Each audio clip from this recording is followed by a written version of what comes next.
So etong mga idol, matapos na bumiyahe sa Amerika at paghandaan sa isang mainit na ensayo ang Unified Minimum Weight Champion Puerto Rican fighter Oscar Colazo na para sa unification match kontra kay IBF Minimum Weight Champion Pedro Kid General Taduran. Narito ay pinaasa lamang ang Pinoy dahil sa nais munang makalaban daw ni Colazo ay si WBC Minimum Weight Champion Melvin Jerusalem sa isang rematch.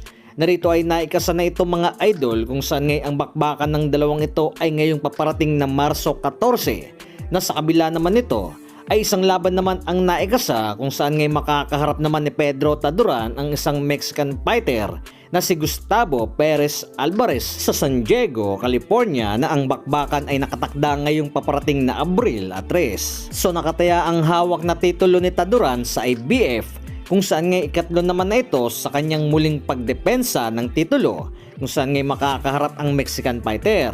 Nakasalukuyan namang may kartada ito sa 16 wins, 1 loss at 5 KOs at sa naging laban naman nito ay sunod-sunod din ang panalo. So rito na rin masusubok si Taduran at dito na rin as usual masusubok ang Meksikano. Samantala mga idol, sa natapos lamang nabakbakan sa pagitan ni Gabriel Tapales kontra kay Asnaur Kalsinov ng Russia kung saan nga ito ang unang dayo ni Tapales sa Moscow, Russia ay bigo naman itong nakuha ang panalo. Narito ay tinalo si Tapales via 6 round technical knockout na ang labang ito ay para sa bakanteng IBF Asia Featherweight title.